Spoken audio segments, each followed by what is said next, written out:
తెలంగాణ రాష్ట్రంలో ప్రస్తుతం సింహం లేకపోవడం వల్ల కుక్కలన్నీ మురుగుతున్నాయని చెప్పేసి నిన్నటి రోజున బీఆర్ఎస్ పార్టీ సమన్వయ కమిటీలో భాగంగా దేశపతి శ్రీనివాస్ ప్రముఖ తెలంగాణ రచయిత మాట్లాడడం జరిగింది. అయితే నిజంగా కేసీఆర్ గారు సింహమా? అయితే దేశపతి శ్రీనివాస్ చేసిన ఈ వ్యాఖ్యల గురించి మరింత విశ్లేషణ చేయడానికి మనతో పాటు ఉన్నారు తెలంగాణ తెలుగుదేశం పార్టీ రాష్ట్ర అధికార ప్రతినిధి సూర్యదేవలత గారు. మేడం నమస్కారం అండి. నమస్తే మేడం, మనం చూసే మధ్య తెలంగాణ వాదంతో కొంతమంది ఏ విధంగా పార్టీలకు అతీతంగా ఆంధ్రప్రదేశ్ నాయకులను విమర్శించడం, వాటంటికి సంబంధించి వివాదాస్పదమైన వ్యాఖ్యలు చేయడం, అది ఇంకా అయిపోయినట్లేదు. ఇప్పుడు డైరెక్ట్గా ఒక పార్టీకి చెందినటువంటి అంటే బీఆర్ఎస్ పార్టీ ఆంధ్రాని విమర్శించడం, మళ్ళీ అందులో భాగంగా చూసుకుంటేనేమో కేసీఆర్ గారిని సింహంతో పోల్చడం, ఈ విధమైన వ్యాఖ్యలు చేయడం రాజకీయ పార్టీలు సమంజసమే అంటారా? ఈ వ్యాఖ్యల గురించి మీరు ఏమంటారు? అంటే నిన్నటి మీటింగ్ లో బీఆర్ఎస్ మీటింగ్ లో చూడటం జరిగింది.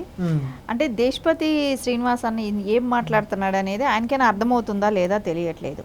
తెలంగాణ వచ్చిన 10 సంవత్సరాలు నిద్రపోతున్నాడా?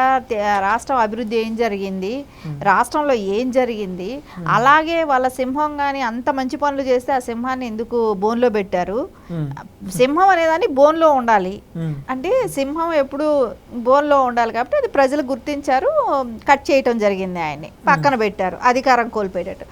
అంటే ఇప్పుడు దేశపతి శ్రీనివాస్ అన్న మీ మీద చాలా గౌరవం ఉంది, మీరంటే ఒక మేధావి వర్గానికి సంబంధించిన వ్యక్తిగా అందరూ అనుకుంటారు.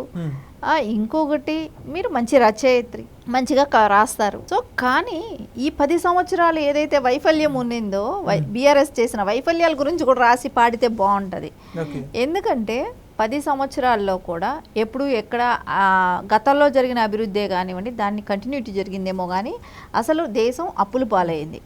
ఏదైతే మనం అంటున్నామో 1200 మంది అమరవీరులకి వాళ్ళ త్యాగం ఏమైంది, వాళ్ళని ఎక్కడ గుర్తించారు, వాళ్ళ గురించి ఏమైనా పట్టించుకున్నారా? నేనే తెచ్చాను తెలంగాణ, నేనే తెచ్చాను అంటే ఆయన ఒక్కడ అడిగితే తెలంగాణ ఇవ్వరనేది తెలిసేమో మీకు. ఎందుకంటే ఆయన కేసీఆర్ గారు 80,000 పుస్తకాలు చదువుకున్నట్టు మీరు ఎన్ని వేల పుస్తకాలు చదువుకున్నారో మాకు తెలియట్లేదు. కానీ మీరు అంటుంటారు కదా, ఇప్పుడు ఎట్లా రాష్ట్రం వచ్చింది, తెలంగాణ రాష్ట్రం ఎలా వచ్చింది? తెలుగుదేశం సంతకం పెట్టందే వస్తుందా? తెలుగుదేశం ఒప్పుకోందే మీకు వస్తుందా? నారా చంద్రబాబు నాయుడు గారు ఫస్ట్ అంగీకరించిన పార్టీ ఏదైనా ఉందంటే టీడీపీ పార్టీ. కేసీఆర్ గారు అడగంగానే తెలంగాణ తెచ్చియడానికి ఆయనకి ఏమి మెజారిటీ లేదు. సో ఆ రోజున ఆయన పార్టీ బలంగా లేదు. అలాంటి ఆయన అడగంగానే ఇచ్చేసేదానికి ఆ రోజు సెంట్రల్ గవర్నమెంట్ ఏది కూడా ఒప్పుకోదు కూడా.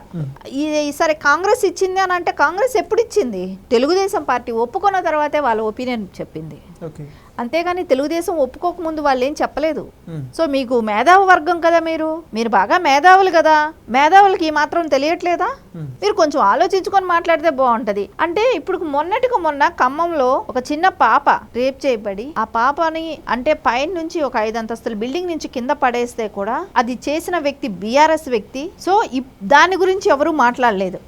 మీరు న్యాయం చేయాలి. ఆ పాప తెలంగాణ పాప కాదా? తప్పు చేసిన వ్యక్తి తెలంగాణ వ్యక్తే కదా. సో ఆ అమ్మాయికి ఆర్థికంగా ఏం ఆదుకున్నారు? సో ఏం చేశారు? అట్లాంటిది ఏమీ కనపడడం లేదే. అంటే దీని ఉద్దేశం పార్టీ నుంచి సస్పెండ్ చేసినట్టు ఏమీ ఇప్పటి వరకు బయట రాలేదు. అసలు యాక్చువల్లీ ఆ పాపకి ఏమైనా న్యాయం చేయాలని అంటే అతను ఆ ఇల్లు ఉంటది కదా, ఆ ఇల్లుని అమ్మి ఆ అమ్మాయి మీద ఫిక్సెడ్ లో వేయాలి. ఆ పాపకి ఇంకా ఇప్పటి వరకు కూడా ఇంకా లేచి అంటే అమ్మాయి హెల్త్ చాలా మొత్తం డ్యామేజ్ అయిపోయింది. వెన్నుముకే డ్యామేజ్ అయిపోతే ఇంకా పాప పరిస్థితి ఏంటి? అలాంటి వాళ్ళని అందరూ ఎందుకు పట్టించుకోవట్లేదు? ఏదో పార్టీలు వచ్చి వాళ్ళు ఇక్కడ వస్తున్నారు అని అంటే పార్టీ పుట్టినప్పుడంతా ఇక్కడే పుట్టింది, అప్పుడు ఎవరు మాట్లాడలేదు. సో ఇప్పుడు మళ్ళీ ఎక్కడ పోటీ చేస్తారో అనే భయం, పోటీ చేస్తే వీళ్ళ ఓట్లు ఏమైనా డైవర్ట్ అయిపోతాయా అనే ఒక భయం, ఈరోజు ప్రజల్లో ఉన్న వ్యతిరేకత, స్పందన, ఇవన్నీ చూసి భయపడుతున్నట్టు కనపడుతుందిగా. ఇంకొకటి అదే అసలు కేసీఆర్ బీఆర్ఎస్ అని పెట్టారు కదా, మహారాష్ట్ర పోయారు, కర్ణాటక పోయారు, ఆంధ్రప్రదేశ్లో వెళ్ళి పార్టీ ఆఫీస్ ఓపెన్ చేశారు. అప్పుడు చెప్పొచ్చుగా, ఈ సింహం అన్ని చోట్ల వెళ్తే ఈ సింహాన్ని ఎక్కడ రానిలేదు, సింహం ఎక్కడ బోన్లో ఉండాలన్నట్టు వాళ్ళు పక్కకు బోన్లో పెట్టి తరిమేశారు. సో నువ్వు సింహం అని చెప్పి విర్రవీగటం కాదు, అవతల వాళ్ళని కించపరిచేటట్టు మాట్లాడితే గొప్ప లీడర్లు అయిపోరు. ఏం జరుగుతుంది ఇప్పుడు? ఒక మేధావి అన్నప్పుడు మేధావి లాగానే మాట్లాడాలి. రాష్ట్రానికి జరిగిన మంచి ఏంటి, నష్టం ఏంటి, ఏం జరుగుతుంది అనేది ఆలోచించి మాట్లాడాలి. ఓకే, నువ్వు పార్టీకి సపోర్ట్ చేస్తుంటే నువ్వు పార్టీ లీడర్గానే మాట్లాడు. అంతేగాని ప్రతిసారి ఉద్యమం లాగా రెచ్చగొడతానంటే మిమ్మల్ని తీసి ఇంట్లో పెడతారు. మీ మాటకు చెల్లుపాడు ఉండదు, విలువలు ఉండవు. సో మీరు చేస్తున్నారు కదా, ఇప్పుడు మీరు మాట్లాడిన మాటల కిందనే మిమ్మల్ని ఎన్ని కమెంట్స్ ఇస్తున్నారో చూడండి. మీ గురించి ఎన్ని కమెంట్స్ ఇస్తున్నారు. ఏ 10 సంవత్సరాలు ఏం చేశారు కేసీఆర్ అని అడుగుతున్నారు. అప్పుడంతా ఏం చేస్తున్నావు అని అంటున్నారు. ఖమ్మంలో పాప అట్లా అయితే ఏం మాట్లాడలేదని అంటున్నారు. నిన్నే అంటున్నారు కదా. సో ఇవన్నీ కూడా కరెక్ట్ పద్ధతి కాదు. ఏదో మనం మాట్లాడేస్తున్నాం కదా, ఉద్యమంలాగా మళ్ళా రెచ్చగొట్టేస్తున్నాం కదా అంటే ప్రజలు చీత్కరించుకుంటున్నారు ఈవేళ రేపు. సో ఆ మాటలు కాదు, ప్రజలకు ఏం ఉపయోగపడతాయో దాని గురించి ఆలోచించి మాట్లాడండి. అంతేగాని ప్రతిసారి మీ పార్టీ ఉంటే ఏదో తెలంగాణ ప్రజలకు అందరికీ తిండి పెట్టేసినట్టు, వాళ్ళు ఏం పని చేసుకోకపోయినా వాళ్ళ ఇంట్లో తీసుకెళ్ళి మీరే వండి పెట్టినట్టు మాట్లాడటం అనేది కరెక్ట్ కాదు. Okay, thank you. నమస్తే.